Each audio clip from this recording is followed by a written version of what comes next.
Kini siya guys, akong itudlo sa inyo guys. Kung asa dapit ang treasure nakaatubang, kay daghan kay nangutana og daghan kaayos tanang mga treasure hunter karon nga kasagara inaani ang makita.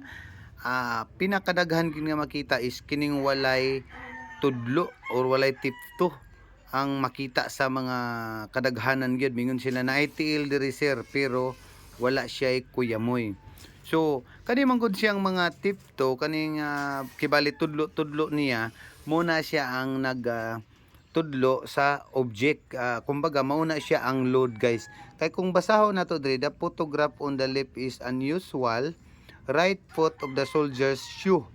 O two circle are seen in the top left of the picture. This circle means, ang meaning daw niya, two treasure deposit are buried very close to this. So tanawa ra, duha day ni siya ka treasure nga gilubong diri dapita or diri duol. So pangitaon lang nimo ang direction kaning isa, gikan diri paingon diha, pangitaon lang nimo ang other marker.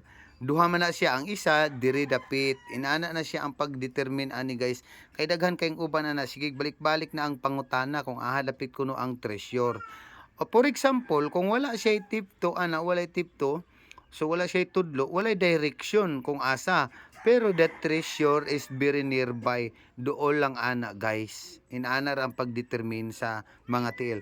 For example, naay 5 ka tudlo, buti sa di pasabot, 5 sad ka objectives ang treasure diha. Mabasa man diri, volume of treasure in another code of the right foot means 5 yards to the object.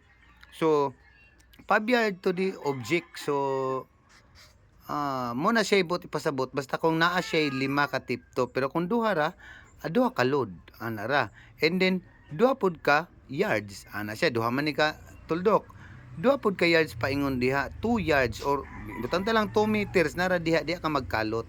Muna siya ang pagdetermine ani guys. O kanilang sa hanggang sa sunod na pud nga higayon, lahi na pud atong i-share. Please like and share para ganahan sa taog buhat ug uban pang video sama ani.